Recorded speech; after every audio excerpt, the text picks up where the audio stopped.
Into ebulala ama-families nebulala imindeni yethu akusizona izimpi esibhekana nazo noma akusizona ingxabano imindeni ebhekana nazo, kodwa ukuthi sinopoison abangafani. Angiphinde lento into ebulale imindeni eminingi, ubona imindeni efile namakhaya efile engangenelani engabhekani, akusizona izimpi. Awukho umndeni ongenayo impi, awukho umndeni ongenazo ingxabano, kodwa iproblem ukuthi sinopoison noma sinoshevu abangafani.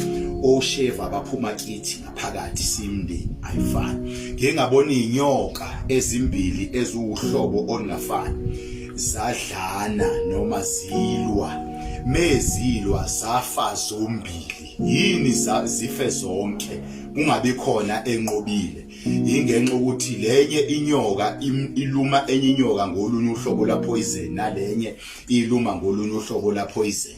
Lo poison uzorana kule nyoka bese igcina iyafa, nalenye kurana poison ugcine ufa. Imindeni eminingi ke ibulawe abo poison bethu ukuthi abafani. Ngingenwe ushevu womunye umuntu, mase no poison owodwa ngesibulalane siyodlana kodwa singaqedani, ngoba ushevu uphila kithi uyafana, kodwa once ano poison ongafani siyodlana bese siyaqedana. Into esibulele ukuthi upoison awufani. Into edala ukuthi ulinyazwe abantu uzufe ingenxa ukuthi ulinyazwe abantu abanopoison ongafani nopoison ophila kuwena. Bheka upoison okubantu ukuze ubone ukuthi ungasurvive yini. Alikho iqhawe elingaba yiqhawe phezulu poison omunye umuntu ongafani nopoison okuyena. God bless you. Mina njalo baba abathwala bakhe.